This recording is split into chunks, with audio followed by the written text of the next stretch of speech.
Ça tourne. Salut l'équipe, j'espère que tu vas bien. Aujourd'hui, je voulais te faire cette petite vidéo. J'ai reçu pas mal de questions sur le loft que j'ai rénové et du coup, je vais en profiter pour répondre aux différentes questions. Comme ça, les réponses vont profiter à tout le monde. Allez, c'est parti. Alors, première question. J'ai Jacques qui me demande qu'est-ce que j'ai fait sur le mur en pierre. Le mur en pierre, il n'était pas très beau. Il y avait un petit peu de chaud, un petit peu partout. Il n'était pas très joli, comme très souvent. L'option que j'ai prise, c'est de le sabler avec Franck Joachim. Donc, il m'a sablé entièrement le mur.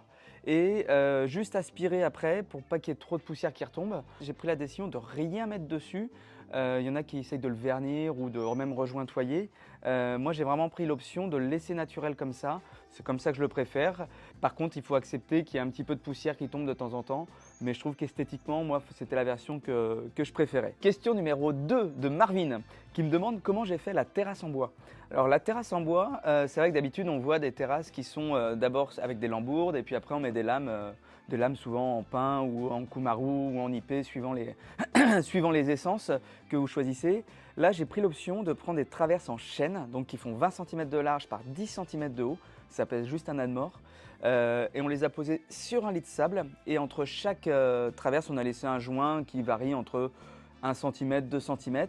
J'ai rempli de la terre dedans et mon objectif c'est de faire pousser de la petite mousse entre chaque traverse. J'ai un petit peu de mal, ça met un petit peu de temps à prendre, mais je désespère pas que tous les joints soient habillés d'une belle petite mousse verte pour bien trancher avec le bois. Donc c'est du chêne en traverse posé sur un lit de sable, tout simplement. Et cette terrasse, c'est un copain paysagiste qui l'a faite, il est au Croatie, qui s'appelle Olivier Guillotte. N'hésitez pas, il est vraiment de très bons conseils et il a des bonnes idées. Troisième question, j'ai Géraldine qui m'a demandé comment est-ce que j'avais fait pour suivre les travaux, si j'avais fait tout seul ou j'avais été aidé.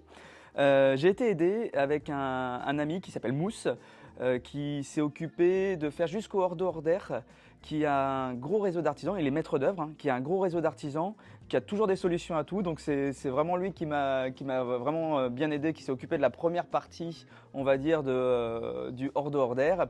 Et puis après, moi je me suis plus occupé de l'intérieur, même s'il m'a quand même aidé pas mal aussi, donc on l'a fait quasiment en binôme tous les deux avec mon pote Mousse. Je vous mettrai dans la description de la vidéo les coordonnées de son entreprise de maîtrise d'œuvre. Autre question, j'ai Jérôme qui m'a demandé comment j'avais fait le parement de la cuisine. Alors le parement de la cuisine, j'ai trouvé les matériaux chez BCA Matériaux, je crois qu'ils sont vers Angers. Ils ont la particularité de récupérer des anciens matériaux, de les retraiter pour qu'on puisse les utiliser après. Et là, en fait, c'est tout simplement des anciennes briques qui ont été sciées et que j'ai pu coller. C'était l'option que j'ai préférée parce que ça faisait moins pierre de parement, comme on peut voir, qui est tout le temps symétrique, tout le temps nickel, uni. Je préférais quelque chose un petit peu avec plein de défauts. Vous avez un peu compris l'idée du loft. Donc là, je suis resté vraiment sur quelque chose avec plein de défauts. On a pris l'option de ne pas mettre de joints. On les a vraiment serrés le plus possible pour ne pas avoir de joints à faire et que ce soit hyper naturel, comme si c'était un mur qu'on avait monté comme ça. Et dernière question de Géraldine qui m'a demandé dans un commentaire qui m'avait fait le béton ciré. Eh ben, ce n'est pas du béton ciré, c'est tout simplement la chape que j'ai vernie. C'est une option qui me plaisait bien parce qu'il y avait un côté très naturel qui allait bien avec le mur en pierre, qui faisait comme si c'était un bâtiment qui avait déjà des années, enfin un revêtement qui avait déjà des années, donc je crois que ça allait bien dans l'esprit du loft. Il y avait aussi une solution qui m'allait bien parce qu'elle était plutôt économique dans la mesure où il y a quand même beaucoup de surface. Donc si on avait dû faire un béton ciré, un parquet ou un carrelage, forcément il y aurait eu un budget bien plus important que juste mettre un vernis sur la chape. Par contre, dans cette version-là, il faut accepter qu'il y ait des défauts. Quand je dis défauts, ça peut être des petites fissures, ça peut être des taches. Pendant le chantier, on a protégé avec des bâches. Et il y a certains endroits où on voit la protection des anciennes bâches. Qu'est-ce qu'il peut avoir? Il peut avoir des petites rayures. Donc il faut vraiment accepter que notre sol soit pas nif, ce qui permet aussi, même si c'est un petit peu sale et que voilà, honnêtement ça se voit même pas parce qu'il est tellement irrégulier le sol.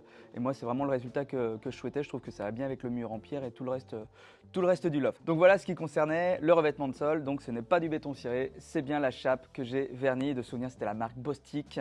Voilà, ils avaient fait un bon travail. N'hésitez pas à me dire en commentaire si ce format de vidéo vous plaît. Je pense que ça peut être sympa, ça permet d'apporter des réponses un petit peu à tout le monde. Continuez à me poser des questions dans les commentaires ou en mail. C'est avec plaisir que j'y répondrai. Très bientôt, on va aller visiter des maisons, des belles rénovations qui ont été faites dans le secteur de La Baule, Pornichet, tout ça.